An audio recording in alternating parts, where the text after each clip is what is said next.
وزیر اعظم صاحب اور وزیر خزانہ کے لیے یہ ہوگا کہ چارٹر آف دی اکانومی اپنی جگہ، ہمارا بجٹ بننے سے پہلے، ہمارا پی ایس ڈی پی بننے سے پہلے آپ کے الائز کے ساتھ بھی، آپ کے اپنے ممبرز کے ساتھ بھی اور اپوزیشن کو بھی دعوت دیا جائے کہ ہم بیٹھے، آنے والے سال کا بجٹ آ رہا ہے، حکومت کا مجبوریاں یہ ہیں، پاکستان کے عوام کے مسئلے یہ ہیں، آپ کا تجویز کیا ہے؟ جناب اسپیکر، اس قدم سے بہتر ہی ہوتا، کوئی ہم برا تجویز تو آپ نہ مانیں گے، نہ ہم آپ کو دیں گے، اور اس سے جو ہمارے اپوزیشن کے دوست ہے ان کو کچھ کرنے کو ملے گا، ورنہ وہ ادھر آ کے احتجاج کر کے چلے جاتے ہیں۔ اس میں اگر ہم ان کا انپٹ لیتے، ان کا اوپینین لیتے، ان اوپینینز میں سے کچھ اپنا بجٹ میں شامل کرتے، تو میرا خیال میں سیاسی طور پہ آپ کی جیت ہوتا، اور پاکستان کو معاشی طور پہ بھی ہم بہتر فیصلے لیتے۔ جیسی بھی ہے جناب اسپیکر، پاکستان کے معاشی حالات کسی سے ڈکی چھپی نہیں ہیں، اور چاہے ہم اس طرف بیٹھے ہیں یا اس طرف بیٹھے ہیں، چاہے ہمارا سیاسی اختلاف ہو یا نہ ہو، امید ہے کہ ہم سب اس بات کی دعا گو ہے کہ وزیر اعظم صاحب اور ان کی ٹیم اس قدم میں کامیاب ہو کہ ہم پاکستان کو اس مشکل سے نکالیں۔ اس کے لیے جناب اسپیکر میں ایک دو پازیٹیو باتیں پہ بھی زور دینا چاہوں گا۔ ایک تو میں حکومت کو، ہم سب الیکشن لڑے اور اس لڑائی میں جو معاشی حالات کے مطابق پاکستان کے عوام کے سب سے بڑا مسئلہ ہمارا سامنے تھا، وہ مہنگائی کا مسئلہ تھا۔ ہم سب جانتے ہیں کہ جب ہم الیکشن لڑ رہے تھے تو ہمیں یہ کہا جاتا تھا کہ 5 سال پہلے معاشی حالات کیا تھے اور آج معاشی حالات کیا ہے۔ اس میں جو انفلیشن کے انڈیکیٹرز ہیں وہ تھوڑا سا میں آپ کو پڑھنا چاہوں گا۔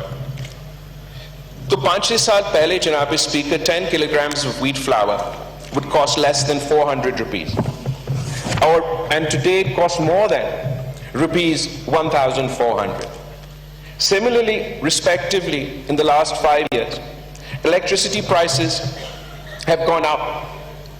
for up to 50 units, have increased by 277%, petrol prices by 195%.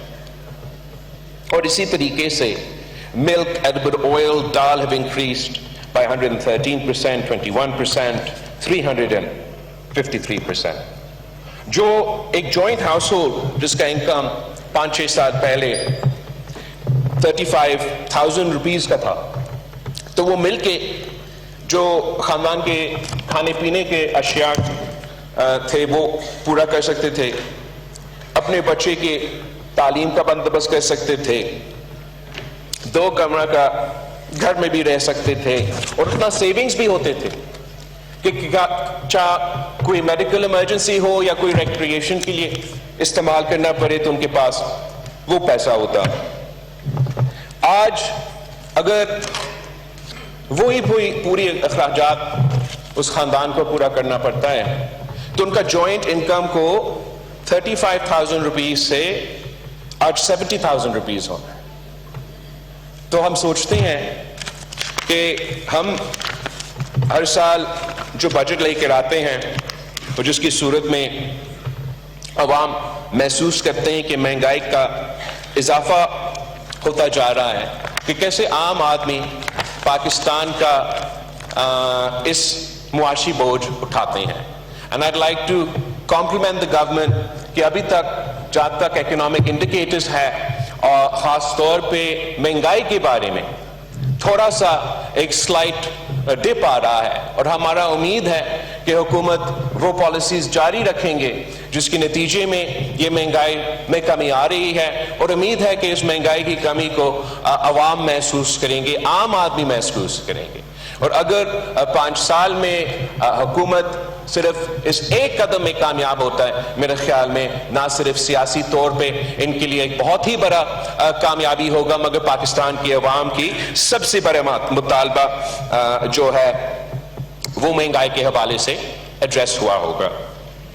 جناب اسپیکر، دوسرا جو میں حکومت کا شکریہ کہنا چاہوں گا، اپریشیٹ کرنا چاہوں گا، وہ بے نظیر انکم سپورٹ پروگرام کو جو 27% اضافہ ہوا ہے اس بجٹ میں، اور بے نظیر انکم سپورٹ پروگرام اب نہ صرف ہمارا غربت کا مقابلہ کرنے کے لیے گولڈ سٹینڈرڈ بنا ہوا ہے، مگر انٹرنیشنلی بھی یہ میکنزم، اس کا ٹرانسپیرنسی اور جس طریقے سے ہم نہ صرف غربت کا مقابلہ کرتے ہیں مگر ویمنز امپاورمنٹ کرتے ہیں، یہ انٹرنیشنلی بھی ایک گولڈ سٹینڈرڈ بنا ہوا ہے۔ مختلف ممالک میں، ایجپٹ سے لے کے دوسرے ممالک میں اسی پروگرام کو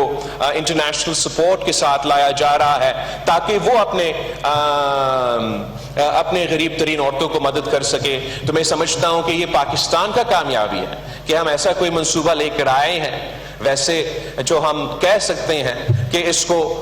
پاکستان کے باہر بھی استعمال کیا